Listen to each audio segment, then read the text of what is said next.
Let's talk right now to the director of Big Brother Watch, Silky Carlo, about this. Good morning to you, Silky. Good morning. I mean, you run an organisation that is about sort of civil liberties and people's basic freedoms. What on earth, a lot of people might be saying, has that got to do with whether or not you've got a digital currency? Tell us why it does.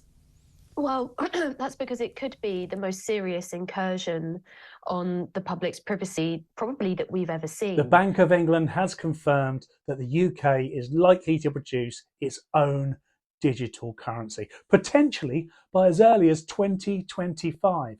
Their view is that it's more accessible and also more secure than using cash. In other words, paper money will cease to exist and people must use digital money. This means all money becomes government-backed and therefore, by proxy, government-controlled. So far, so good. Can't see any problems with any of that, as long as you've been asleep for 3 fucking years. This is not the same as having a credit card or digital money in the bank, as nearly all of us already do. That is controlled by you and protected up to a maximum value by law. We have no idea how this will look in the future, but my guess is that it will have its own pronouns. Yay! Digital centralised money is controlled by governments. Governments are political and very powerful. So it will be possible for someone other than you to control how, when and where you spend, or indeed turn access to your money on and off. In the same way that Fritzl managed childcare and Shipman helped people with their ingrowing toenail. Of course, no government would ever do this, would they?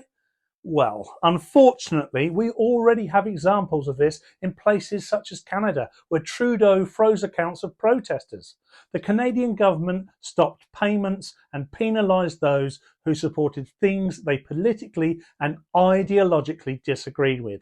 Now, you may support Trudeau's view, but what if you don't? At this point, you have to fall in line, shut up, because it's good for the regime. I hardly use cash, but it doesn't mean I want to abolish it, or I would be entirely comfortable with my freedom to spend being restricted by the latest ideology or egomaniac. You could argue that digital currencies better protect the customer, but in many ways there is no safer transaction than cash. People have been duped out of thousands of pounds online. That would be a lot less likely to happen if that transaction took place in cash. Can you imagine a Nigerian prince turning up to your council flat and you giving them 15 grand in cash to help pay for his mum's penis enlargement? The biggest and most existential question remains unanswered. Who would own our money? Right now, it's us. We do. But would you in the future? Who would? Klaus Schwab? Greta Thunberg? Man City?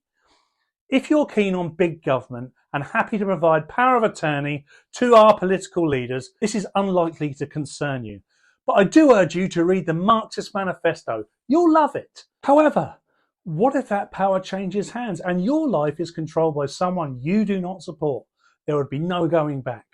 Naturally laws will be put in place. Well, hopefully naturally laws will be put in place, and we will all be made to feel very comfortable / sedated. But things can change quickly. And before you know it, you're on an allowance from the government. And we all know only good boys and girls get allowances to spend on gender neutral, fat-free, environmentally friendly, government approved, anti-wrong think suppositories.